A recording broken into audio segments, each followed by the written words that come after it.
Assalamualaikum warahmatullahi wabarakatuh. Perkenalkan, nama saya Helen Fariska dari Prodi Sastra Indonesia dengan NIM 2001745 Fakultas Bahasa dan Seni Universitas Negeri Padang.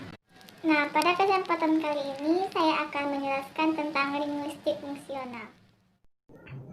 Yang pertama, hakikat linguistik fungsional.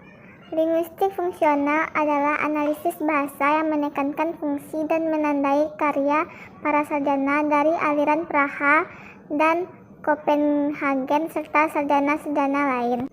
Linguistik fungsional merupakan gerakan linguistik yang beranggapan bahwa struktur fonologis, gramatikal, dan semantik ditentukan oleh fungsi yang dijalankan oleh masyarakat dan bahasa itu sendiri mempunyai fungsi yang beraneka ragam.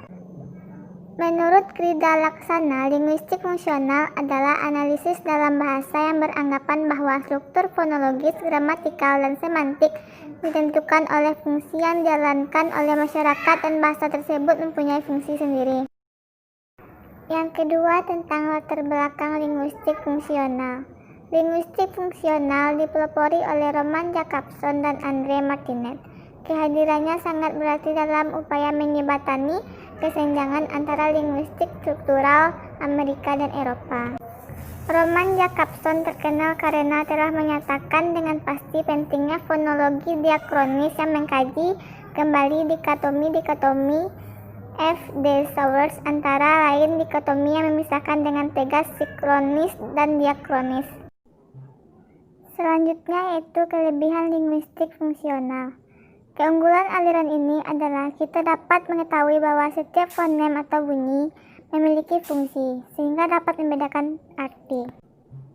Setiap monem istilah Martinet yang diartikulasikan memiliki isi dan ekspresi, dengan begitu dapat dilihat fungsinya.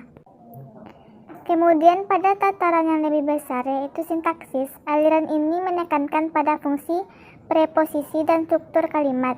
Maksudnya, unsur linguistik dalam sebuah kalimat dapat dijelaskan dengan merujuk pada fungsi, sehingga ditemukan pemahaman logis yang utuh. Jadi, aliran ini telah berhasil melihat setiap komponen bahasa berdasarkan fungsi dan menginspirasi gagasan adanya relasi. Kekurangan linguistik fungsional. Dalam kebahasaan, aliran ini tentunya memiliki beberapa titik lemah. Di antaranya, gagasan fungsional tidak menyentuh secara mendalam komponen fungsional untuk menentukan makna dalam penelitian bahasa, seperti tataran sintaksis yang hanya menyebutkan adanya fungsi dalam setiap struktur bahasa, namun tidak menjelaskan terminologi apa saja yang dicakup di dalamnya.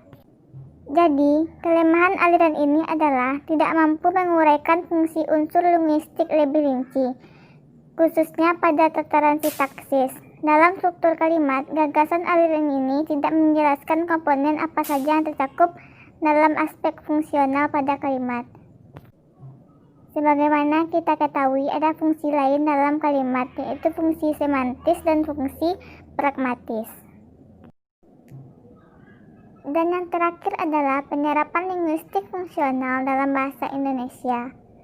Penyerapan linguistik fungsional dalam bahasa Indonesia menurut aliran Praha mencakup tentang fonologi, morfologi, dan sintaksis.